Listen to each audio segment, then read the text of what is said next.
যাত্রাতে আমরা মেহেদি দেওয়ার প্ল্যান করে তারপরেও কেন জানি মেহেদি দেওয়া হয়নি। পরে অনেক রাতে আমি আমার নিজকে আমি নিজে দিলাম। তারপর পরের দিন সকালবেলা ভ্লগের আগে মানে যাত্রাতের ভ্লগ কিছুটা নিয়েছিলাম ক্লিপ। তো ইফতারি কিছু ছিল আর বাইরে থেকে কিনা হয়েছিল, কারণ লাস্ট ইফতারি পরের দিন সকালবেলায় তো আম্মু সালাদ করেছে, আমার বোন নুডলস রান্না করেছে, আম্মু সেমাই রান্না করেছে। আমি কিছুই করিনি, আমি অনেক ঘুমিয়েছি আর আমার খেতেও ইচ্ছা করছিল না। তারপরে সকালে আমি একটা হাত খালি ছিল, ওইটাতে মেহেদি দিয়ে পরে গোসল করে রেডি হয়েছি। তাও হতে হতে আকাশে খুব মেঘ, 12টা বেজে গেছে, কিন্তু দেখে মনে হচ্ছে একদম ভোর এরকম। যাই হোক, পরে সবার রেডি হওয়ার আগে আমি রেডি হয়ে নিয়েছি। লেন্স পরতে ভুলে গিয়েছিলাম, এছাড়া সব কিছু ওকে। আর খুব হালকা মেকআপ করেছি, লাইট একদম। আর কানে কান টানা পরেছি একদম, কি মেকআপ ভ্লগ করবো তোমাদের জন্য, এই জন্য আর কি রেডি হওয়া। তাছাড়া আমি রেডি হতাম না।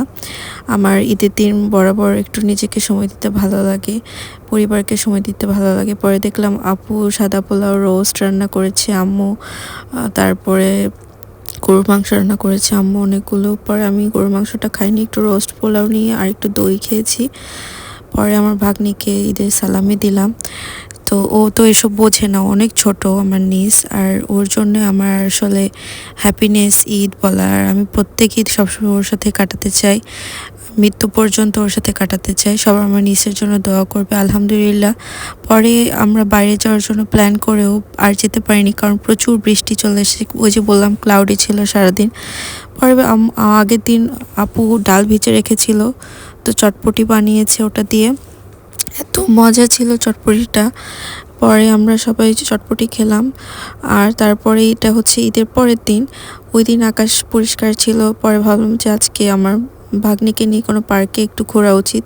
পরে আমি বের হয়েছি, এই যে চুড়িটা দেখছো, একদম সিম্পল শু পরে বের হয়েছি, জুতা পরে। আর আমরা একদম সিম্পল, কোনো তেমন একটা সাজিনি, বের হয়ে গেছি।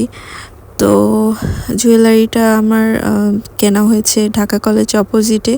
তোমরা যদি পছন্দ করো, খুব ভালো লাগে, তাহলে কিনতে পারো ওখান থেকে, কোনো অনলাইন থেকে আমি কিনিনি। আর ড্রেসটা আমার গিফটের ড্রেস, আমার বোন জন্মদিনে গিফট করেছে, ওটাই আমার ঈদের ড্রেস। এবার ঈদে আলাদা করে তেমন শপিং করা হয়নি। পরে আমরা গিয়েছিলাম নওগাঁয় জলিল পার্কে, তারপর ওখান থেকে নওগাঁ জেলা পরিষদ পার্কে আমরা ঘুরেছি অনেক, কারণ আমার নিজের একটু ভালো লাগবে, কারণ আমরা বাসায় থাকি একদম বদ্ধভাবে। বাচ্চারা সেটা পছন্দ করে না, বাচ্চারা একটু খোলামেলা পরিবেশ পছন্দ করে, একটু হাওয়া বাতাস পছন্দ করে, খেলতে পছন্দ করে। আর ও যেহেতু এখন 2 বছর হবে, এখনও হয়নি, তো অনেক চঞ্চল, এই বয়সে কেবল হাঁটতে শিখেছে, তো সবসময় হাঁটাহাঁটি পছন্দ করে। তো আমরা নিয়ে হাঁটছিলাম, তো এখানে অনেক রাইড ছিল, তো ট্রেন ছিল, আমরা ভাবলাম যে ট্রেনে উঠি। তো আমার ভাগ্নির সাথে আমি উঠেছিলাম, ও খুব এনজয় করছিল, আমিও এনজয় করছিলাম। একটু ভয় ভয় লাগছিল, কারণ আমি লাস্ট কবে উঠেছি এসব রাইডে আমার ঠিক মনে নাই।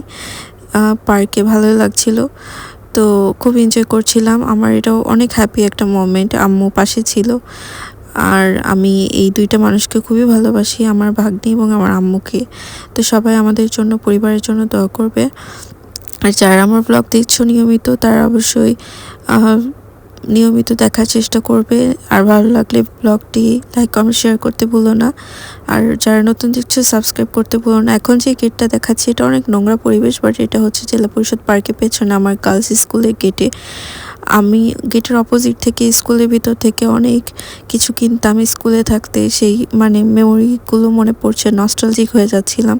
পরে পার্কে আমরা পরিচিত আমাদের যে পাঁপড়, এটা খুব মজা, এটা আমরা খাচ্ছিলাম, কিছুটা নিয়ে এসেছি। পরে আমরা একটা রেস্টুরেন্টে অন্তরার স্যুপ খেলাম, এটা পার্কের অপোজিটেই একটা রেস্টুরেন্ট।